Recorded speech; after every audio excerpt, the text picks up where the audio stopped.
Hello everyone, welcome to our channel. बारिश की वजह से आज क्लास थोड़ा लेट हो गया है। आज का जो टॉपिक है उस टॉपिक का नाम है विद्युत ध्रुव को घुमाने में किया गया कार्य, या एक समान विद्युत क्षेत्र में विद्युत ध्रुव को घुमाने में किया गया कार्य। कैसे जान लीजिए, ऐसे लिखेंगे, एक समान विद्युत क्षेत्र में विद्युत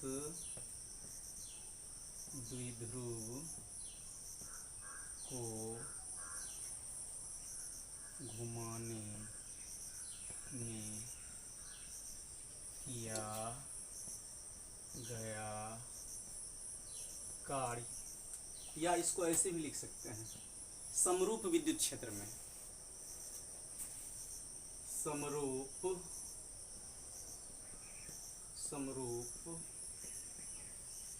विद्युत क्षेत्र में विद्युत द्विध्रुव को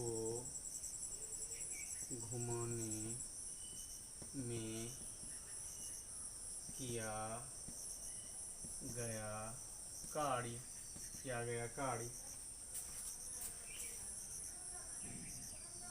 work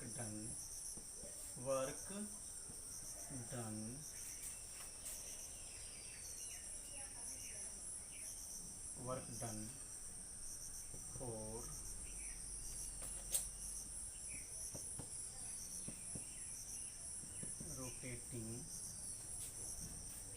rotating an electric dipole in uniform electric field. Work done for rotating an electric dipole in uniform electric field. इसमें सिंपली बात है, मान लेंगे, माना कि कोई विद्युत ध्रुव एक समान विद्युत क्षेत्र E में थीटा कोण पर स्थित है। माना कि कोई विद्युत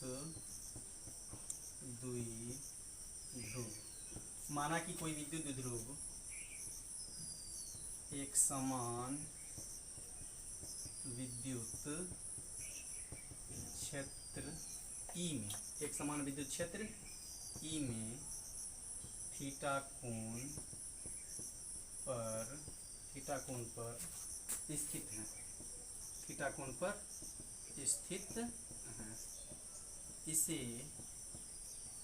डी थीटा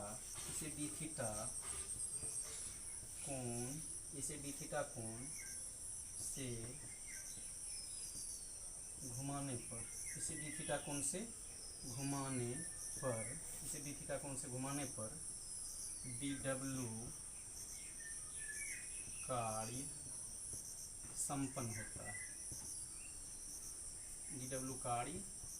संपन्न होता चलिए वो नोट कीजिए।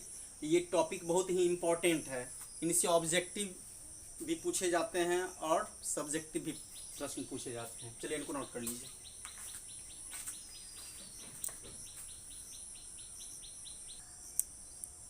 अब इनको आप ऐसे समझ लीजिए फिगर से, ये एक समान विद्युत क्षेत्र है।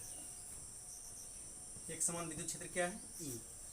इसमें कोई विद्युत द्विध्रुव थीटा कोण पर स्थित है। कोई इलेक्ट्रिक डायपोल किस कोण पर स्थित है? ये थीटा कोण पर स्थित है। इधर है -q और यहाँ पे क्या है? +q। इधर बल लगता है क्या चीज? F। इसके अपोजिट में इधर बल क्या लगेगा? F। और ये किस कोण पर स्थित है? थीटा कोण पर। अब इस विद्युत द्विध्रुव को हम लोग डी थीटा कोण से घुमा देंगे, तभी कार्य होगा। जब तक विस्थापन नहीं होगा तब तक कार्य नहीं होगा, यानी इसमें विस्थापन उत्पन्न होंगे तब कार्य होंगे। तो विस्थापित इसको करते हैं, डी थीटा कोण से क्या करते हैं? घुमा देते हैं हम लोग। तो डी थीटा कोण से इसको क्या करेंगे? घुमा दिए। अब यहाँ पे ध्यान दीजिए, माइनस किए, तो डी थीटा कोण से इसको घुमाने पर इसको कितना कोण से घुमा दिए, डी थीटा कोण से घुमा दिए। एक एफ इधर रहेगा और एक एफ इधर रहेगा। अब तो मेरी बात आप लोग समझ गए होंगे। इसे कितना कोण से घुमा दिए, डी थीटा कोण से घुमा दिए। किस कोण से घुमा दिए, डी थीटा कोण से घुमा दिए। यही है आपका फिगर। तो डी थीटा कोण से घुमाने में कार्य होगा, यही इनका फिगर है। फिगर नोट कर लीजिए। तो अभी आपको लिख दिया गया था डी थीटा कोण से घुमाने पर डी डब्ल्यू कार्य संपन्न होता है। चलिए फिगर को नोट कीजिए, ड्रॉ कीजिए फिगर।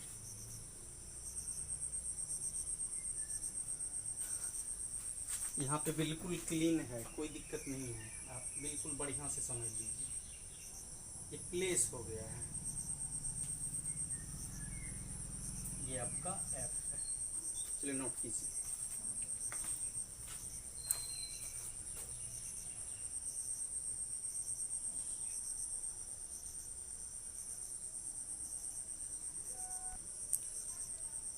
अब हम लोग 11th में ही जानते हैं कि 11th में आप पढ़े होंगे कि कार्य बराबर बल गुना विस्थापन। तो कार्य बराबर क्या लिखते हैं हम लोग, ऐसे लिख लीजिए आप, कार्य बराबर बल इंटू क्या चीज, विस्थापन। बल इंटू क्या चीज, विस्थापन। यहाँ पे कंडीशन ये है कि इसमें कोणीय कार्य हुआ है। तो कोणीय कार्य में हम लोग करते क्या है कि यहाँ पे कोणीय लगा देंगे। क्या लगा देंगे, कोणीय, कोण से जुड़ा हुआ है, घुमा हुआ है। तो कोणीय कार्य बराबर, और कोणीय कार्य के लिए बल नहीं, बल आघूर्ण का प्रयोग होता है। कोणीय कार्य बराबर क्या लिखेंगे, बल आघूर्ण इंटू कोणीय विस्थापन, इंटू क्या चीज, कोणीय विस्थापन। ये आप समझने की दृष्टि से ऐसा आप समझिए, ऐसा कॉन्सेप्ट लीजिए आप। तो कोणीय कार्य को क्या मानते हैं हम लोग, डी डब्ल्यू। क्या मानते हैं, डी डब्ल्यू। ये कोणीय कार्य है। बल आघूर्ण क्या है वो, टाउ, और कोणीय विस्थापन कितना है, डी थीटा। तो डी डब्ल्यू बराबर क्या हो गया, टाउ डी थीटा। और ये 11th में आप लोग पढ़े होंगे इनको, निश्चित देख लीजिए आप लोग। तो टाउ, जबकि जानते हैं विद्युत ध्रुव के कारण टाउ बराबर क्या होता है, पीई साइन थीटा। आप लोग पढ़े होंगे पीई साइन थीटा। विद्युत ध्रुव के कारण, विद्युत ध्रुव पर लगने वाला बल तथा विद्युत ध्रुव के कारण उत्पन्न बल आघूर्ण। तो विद्युत ध्रुव के कारण उत्पन्न बल आघूर्ण यही होता है, टाउ बराबर P sine theta, first chapter में। तो टाउ का यहाँ पे वैल्यू पुट कर देंगे। तो डी डब्ल्यू बराबर कितना हो जाएगा, PE sine theta d theta. ये अधूरा कार्य है। पूरा कार्य निकालने के लिए हम लोग इंटीग्रेशन का प्रयोग करते हैं, यानी समाकलन का प्रयोग करते हैं। तो इसको अब करेंगे क्या कि दोनों तरफ इंटीग्रेशन का सिंबल दे देंगे, PE sine theta d theta. दोनों तरफ किसका प्रयोग, इंटीग्रेशन का प्रयोग है। इसमें लिमिट दे देंगे थीटा 1 से थीटा 2। अब यहाँ पे तो आप समझ गए होंगे। अब हम लोग इसी को क्या करेंगे कि इंटीग्रेशन ऑफ डी डब्ल्यू, इस पी को बाहर निकाल लेते हैं। पी को क्या किए, बाहर निकाल लिया, अंदर क्या बच गया, sign theta d theta, theta 1 से थीटा 2, थीटा 1 से थीटा 2। यहाँ तक पहले आप लोग नोट कीजिए।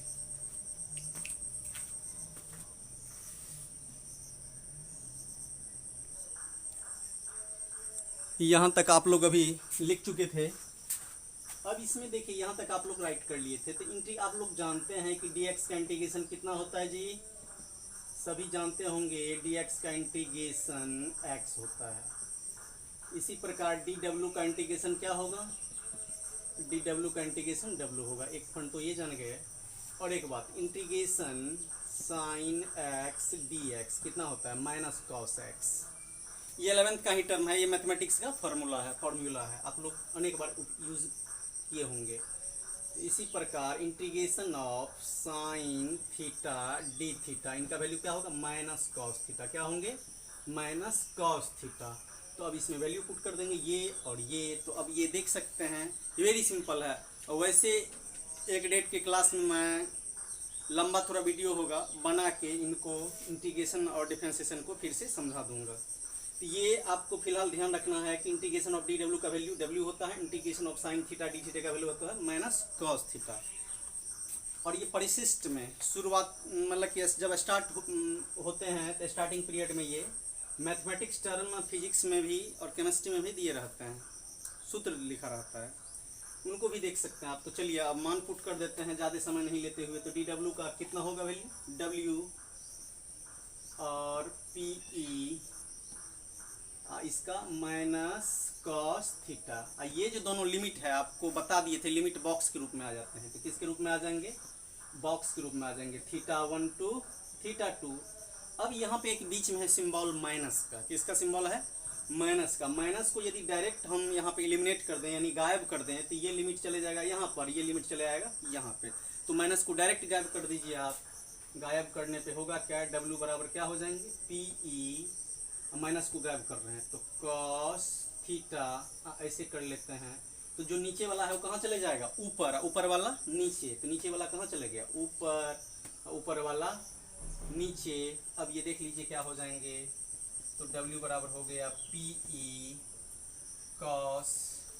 अब आपको भली भांति पता है इस थीटा के बदले में हायर लिमिट क्या देंगे, थीटा 1, फिर माइनस का प्रयोग, फिर कॉस, इस थीटा के बदले में लोअर लिमिट थीटा 2। बस निकल गया आपका।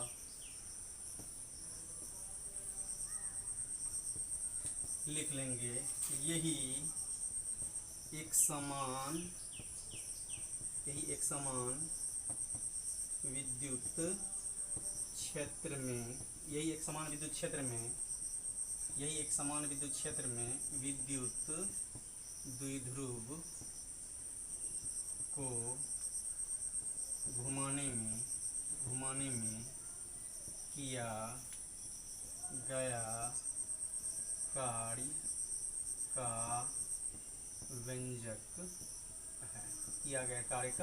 व्यंजक है।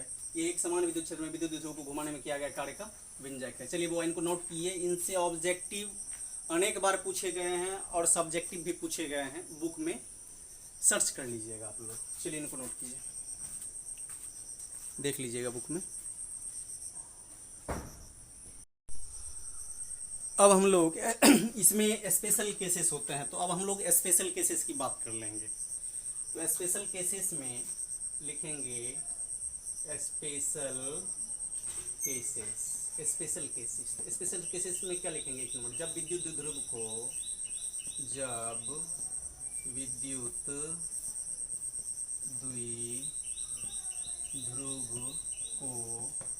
साम्यावस्था से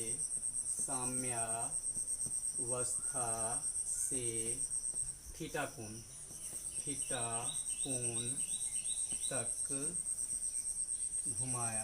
कोण तक घुमाया जाता है। तो जब विद्युत द्विध्रुव को साम्यावस्था से थीटा कोण तक घुमाया जाता है, तो अब यहाँ पे कंडीशन है कि साम्यावस्था मतलब होता है सोई हुई अवस्था यानी प्रारंभिक स्थिति। तो सोई, जब हम लोग सोए रहेंगे तो अर्थ के साथ यानी पृथ्वी के साथ कितना डिग्री का कोण बनाते हैं, 0 डिग्री।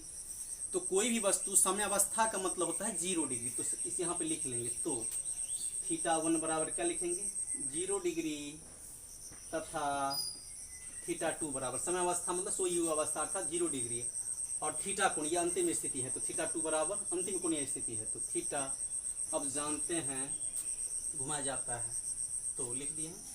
W का सूत्र आप लोग क्या जानते हैं, W बराबर होता है P E into cos theta 1 minus cos theta 2। तो W बराबर पी ई इंटू कॉस कितना degree, 0 degree minus cos theta, और आप सभी को पता है कि कॉस 0 डिग्री का वैल्यू 1। यहाँ पे क्या रख देंगे, 1। तो P E into 1 minus cos theta. ये आपको पूछा गया है ऑब्जेक्टिव 1, एक बार देख लीजिएगा क्वेश्चन बैंक में भी, और बुक में देखिएगा सबसे पहले एट फर्स्ट। चलिए वो इनको नोट कीजिए।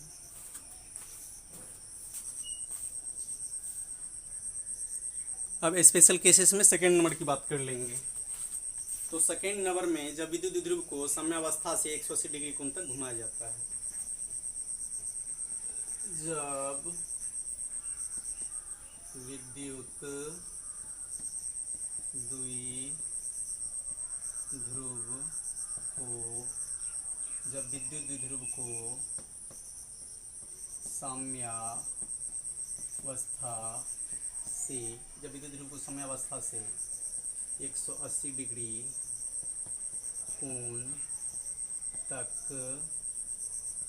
घुमाया जाता है, तो आपको ये तो बता, साम्यावस्था मतलब 0 डिग्री, यानी प्रारंभिक कोणीय स्थिति है 0 डिग्री, तथा अंतिम स्थिति कोणीय स्थिति क्या है, θ2 बराबर 180 डिग्री। अब यहाँ पे आप समझ लीजिए कि विद्युत ध्रुव को घुमाने में किया गया कार्य का व्यंजक क्या होता है, W बराबर होता है PE into cos θ1 minus cos θ2। यहाँ पे वैल्यू रख देंगे तो W बराबर PE इंटू कितना बाबू, cos 0 degree minus cos 180 degree. तो कॉस 0 डिग्री का वैल्यू क्या होता है, कॉस 0 डिग्री का वैल्यू होता है 1, और के कॉस 180 डिग्री का वैल्यू कितना होता है, कॉस 180 डिग्री का वैल्यू होता है -1। ये अब क्या हो जाएंगे, W बराबर PE कॉस 0 डिग्री का वैल्यू का, कॉस 0 डिग्री का वैल्यू 1, यहाँ पे मीन ब्रैकेट का प्रयोग कर लीजिए, माइनस कॉस 180 डिग्री -1, ये कितने हो जाएंगे, W बराबर PE, ये हो गया आपको 1 माइनस माइनस प्लस 1, ये कितना हो गया, ये 2 हो गया। तो आप लिख सकते हैं PE या इंटू 2, इसी को क्या लिख सकते हैं, W बराबर 2PE, या इसको प्लस 2PE भी लिख सकते हैं, कोई दिक्कत नहीं है, क्वेश्चन बॉक्स तो प्लस भी लिख सकते हैं, यानी इसमें प्लस छुपा हुआ है, ये आपको ऑब्जेक्टिव मिल जाएंगे, प्लस में भी मिलेंगे, इसमें भी मिलेंगे, इनको नोट कर लीजिए।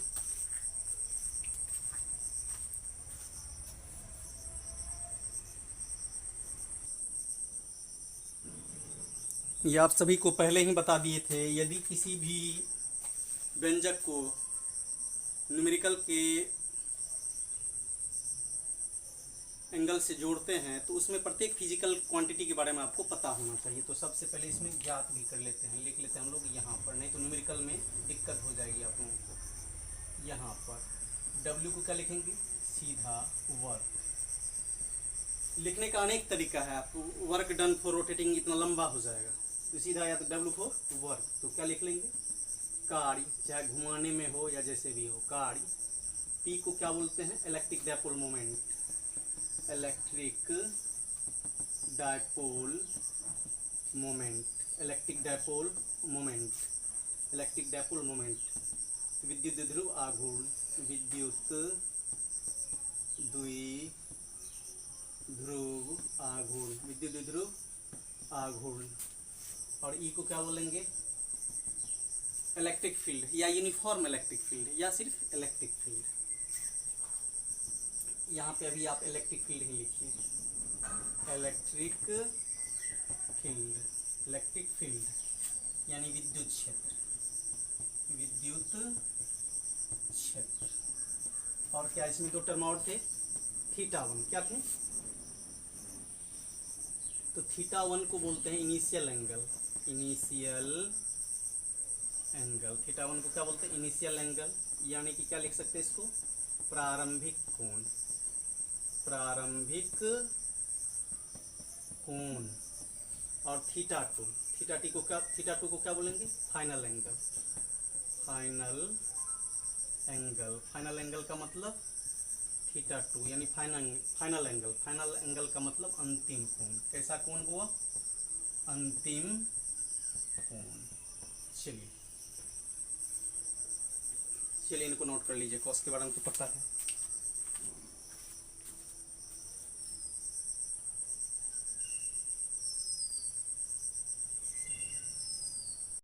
अब जो नेक्स्ट टॉपिक है उसका नाम है विद्युत द्विध्रुव की स्थितिज ऊर्जा।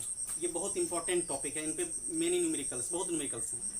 तो अब इसमें अनेक न्यूमेरिकल्स हैं, तो अब यहाँ पे ध्यान दीजिए, लिखेंगे हम लोग विद्युत द्विध्रुव की स्थितिज ऊर्जा, विद्युत द्विध्रुव की, विद्युत द्विध्रुव की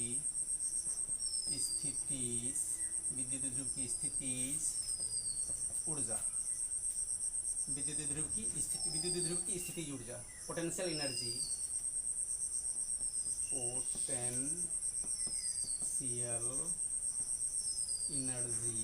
potential energy of an electric dipole, of N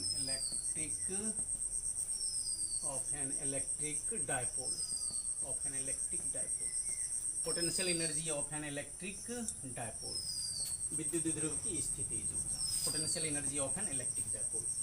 तो विद्युत ध्रुव की स्थिति ऊर्जा, तो विद्युत ध्रुव को अनंत से विद्युत क्षेत्र के भीतर तक लाने में किया गया कार्य विद्युत ध्रुव की स्थिति ऊर्जा कहलाती है। यहाँ हम लोग लिखेंगे विद्युत द्विध्रुव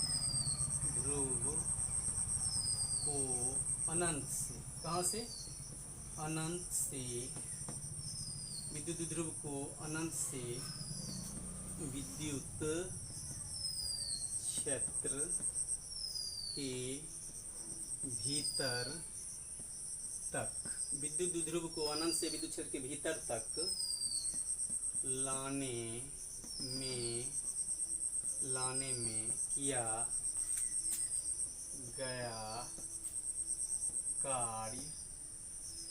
किया गया कार्य, विद्युत ध्रुव की उस विद्युत द्विध्रुव, उस विद्युत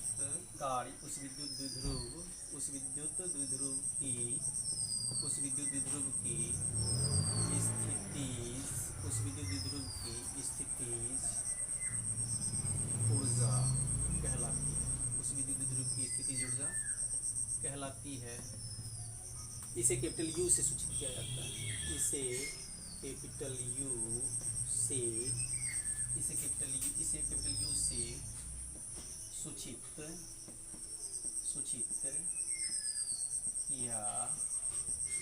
सूचित किया जाता है, इसे कैपिटल यू से सूचित किया जाता है। अब यहाँ पे समझ लीजिए विद्युत ध्रुव की स्थिति ऊर्जा, विद्युत ध्रुव को अनंत से विद्युत क्षेत्र के भीतर तक लाने में किया गया कार्य उस विद्युत ध्रुव की स्थिति ऊर्जा कहलाती है, इसे कैपिटल यू से सूचित किया जाता है। अब यहाँ पे ये डिफिनीशन आपको मिलता जुलता तो बहुत जगह है, ये इस डिफिनीशन को आप बुक में भी सर्च कर सकते हैं, देख भी सकते हैं, इजी भी है। तो इनको पहले आप लोग पढ़ते हुए नोट कर लीजिए एक बार।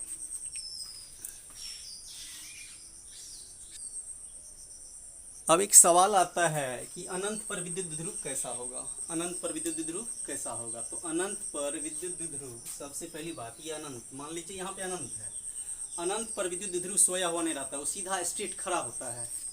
ये अनंत पर विद्युत ध्रुव क्या होते हैं, ये अनंत है आपका, सपोज कीजिए ये क्या है, अनंत। ऐसे आप ट्रेस कर लीजिए और अभी आपको समझ में आ जाएगा, तो ऐसे आप समझ लीजिए।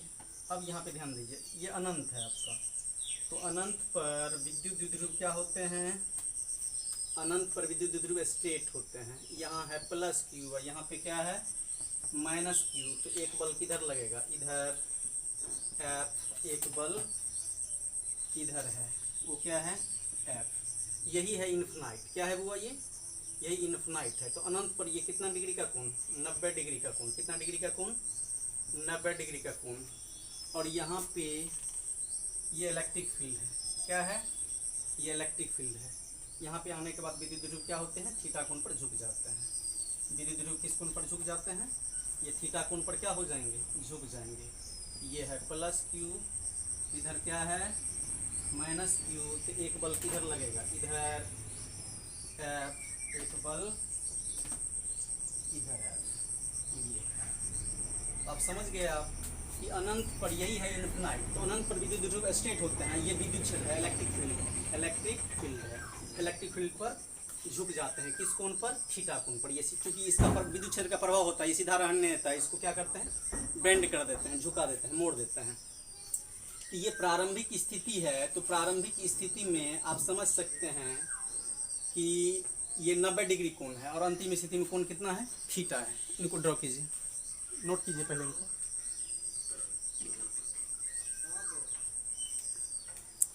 तो अब फिगर से ही आप एक चीज़ समझ सकते हैं कि थीटा ये है प्रारंभिक, इनिशियल है, ये फाइनल है। तो थीटा 1 का मान कितना डिग्री, थीटा 1 बराबर कितना हो जाएगा 90 डिग्री, और थीटा 2 बराबर क्या हो जाएंगे थीटा।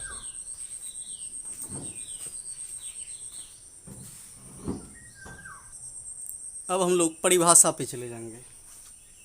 तो परिभाषा से क्या लिख लेंगे, परिभाषा से, परिभाषा में क्या बोला गया आपसे, या क्या परिभाषा क्या कहते हैं कि विद्युत द्विध्रुव की स्थिति ऊर्जा बराबर कार्य, यही उनका स्टेटमेंट है। तो विद्युत द्विध्रुव की स्थिति ऊर्जा बराबर क्या लिखते हैं, विद्युत ध्रुव को घुमाने में किया गया कार्य है, सीधा क्या लिख देंगे कार्य। तो स्थितिज ऊर्जा किसी भी चीज का हो, स्थितिज ऊर्जा को क्या मानते हैं कैपिटल यू। यहाँ पे क्या लिख लेंगे कैपिटल यू, कैपिटल क्या चीज, विद्युत ध्रुव की स्थितिज ऊर्जा को कैपिटल क्या मानेंगे कैपिटल यू, और कार्य को क्या मानते हैं डब्ल्यू, कार्य को क्या मानते हैं डब्ल्यू। तो अब आप समझ गए होंगे। तो डब्ल्यू का हम लोग तो मान निकाल चुके थे, डब्ल्यू का व्यंजक प्राप्त कर लिए थे, P E into cos theta 1 minus cos theta 2, ये तो आप जानते हैं। तो यू बराबर कितना लिख देंगे P E into cos theta 1 minus cos theta 2, theta 1 का मान कितना लिखे थे 90 डिग्री। तो पी ई बराबर कितना कॉस 90 डिग्री या माइनस कॉस थीटा 2 का मान क्या लिखे थे थीटा। अब यहाँ पे आप समझ सकते हैं कि कॉस 90 डिग्री का वैल्यू क्या होता है, कॉस 90 डिग्री का वैल्यू क्या होता है 0। तो ये हो जाएगा P E into 0 minus cos theta. अब देखिए इस 0 को नहीं भी लिखेंगे तो कोई दिक्कत नहीं है, तो आप ऐसे भी लिख सकते हैं u बराबर P E into minus cos theta. Because शून्य कोई ही प्रभाव, शून्य को चाहे शून्य में घटाइए या जोड़िए कोई प्रभाव नहीं पड़ेगा, तो शून्य को नहीं लिखते हम लोग। अब देखिए माइनस को यहाँ पे लिख सकते हैं, तो u बराबर कितना हो गया minus P E cos theta. ये क्वेश्चन कितना हो गया फर्स्ट। अब यहीं पे आप एक ही और कर सकते हैं, अगेन क्या लिखते हैं हम लोग अगेन u बराबर लिखे कितना minus P E cos theta. आप 11th में पढ़े होंगे, यदि हम लोग कॉस थीटा को हटाते हैं तो क्या लगा देते हैं डॉट और तीर का चिन्ह। कॉस थीटा के बदले में किसका प्रयोग होता है डॉट का प्रयोग होता है, ये ऑलवेज ध्यान रखिएगा। तो कॉस थीटा को हटाएंगे तो क्या लगा देंगे डॉट। तो u बराबर माइनस पी डॉट ई, और कॉस थीटा आपका हट गया। 11th का टर्म है, डॉट प्रोडक्ट और कॉस प्रोडक्ट पढ़े होंगे। तो यदि कॉस थीटा हट जाएगा तो क्या लग जाएंगे यहाँ पे डॉट, डॉट लग गया, और क्या चीज लग जाएंगे इसमें अपने आप क्या आ जाएंगे तीर का चिन्ह। ये क्वेश्चन कितना हो गया सेकेंड। ये ऑलरेडी आप लोग ध्यान रख लीजिएगा कि डॉट कॉस थीटा हटने पे क्या लग जाते हैं बीच में डॉट और तीर का चिन्ह लग जाते हैं ऊपर में।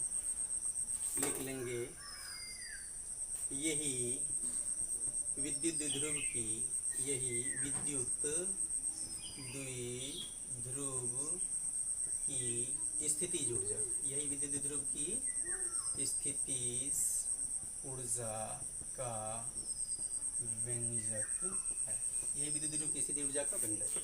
इनको नोट कीजिए।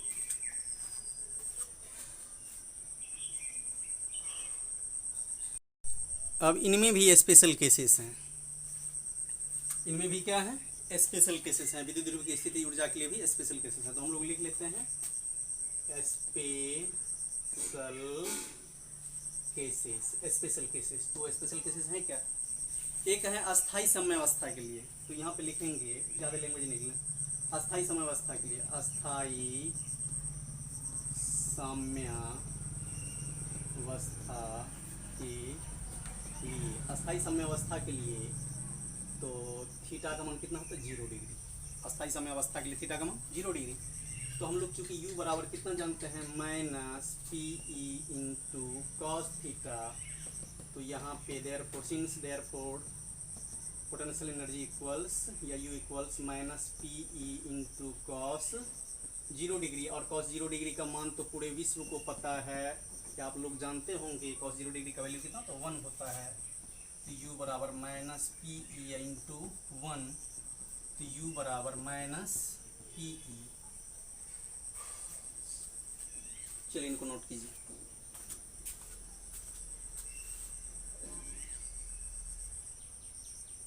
अब 2 नंबर की बात कर लेंगे स्पेशल केसेस में। अस्थायी समयावस्था के लिए अस्थायी साम्यावस्था, अस्थायी समयावस्था के लिए, अस्थायी समयावस्था के लिए थीटा बराबर कितना डिग्री, 180 डिग्री। थीटा बराबर कितने होते हैं, 180 डिग्री। तो सिंस u बराबर minus P E cos theta, therefore u बराबर minus P E cos theta का मान कितना डिग्री, 180 डिग्री। और कॉस 180 डिग्री का वैल्यू क्या होते हैं, -1 होते हैं। क्या होते हैं, तो -1 होते हैं। तो माइनस पी ई इंटू -1, तो u बराबर कितना हो गया, minus minus plus P E, या ऑलरेडी क्या लिख सकते हैं, पी ई। ये ऑब्जेक्टिव पूछे जाते हैं। तो अब तो आप एक चीज़ समझ गए होंगे कि अस्थायी समयावस्था में क्या होते हैं, विद्युत द्रव्य की स्थिति ऊर्जा निगेटिव, और अस्थायी समयावस्था में विद्युत द्रव्य की स्थिति ऊर्जा क्या होते हैं, पॉजिटिव। तो अस्थाई में निगेटिव और अस्थाई में पॉजिटिव, ये सब ऑब्जेक्टिव आते हैं। नोट कीजिए इनको।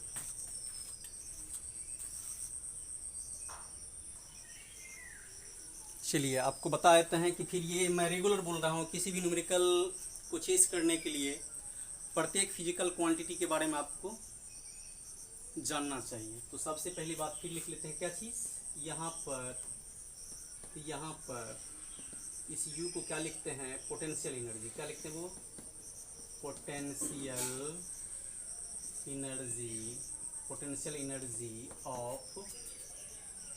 Energy of electric dipole, potential energy of electric dipole, potential energy of electric dipole, यानी विद्युत द्विध्रुव की स्थिति ऊर्जा,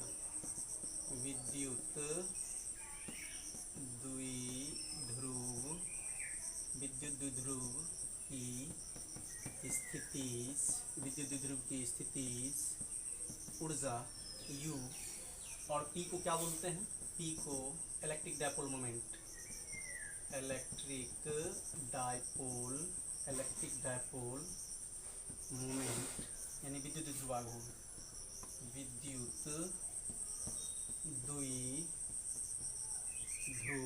विद्युत द्विध्रुव आघूर्ण। और ई को क्या बोलते हैं, ई को बोलते हैं इलेक्ट्रिक फील्ड। क्या बोलते हैं, इलेक्ट्रिक फील्ड, यानी विद्युत क्षेत्र। इलेक्ट्रिक फील्ड मतलब विद्युत क्षेत्र। और इसी में एक चीज बच गया आपका थीटा। क्या चीज़, थीटा। थीटा को क्या लिखेंगे, एंगल बिटवीन पी एंड ई। तो लिख सकते हैं थीटा बराबर पी तथा ई के बीच का, पी तथा ई के बीच का कोण, यहाँ पे पी तथा ई के बीच का कोण। चलिए इनको नोट कीजिए।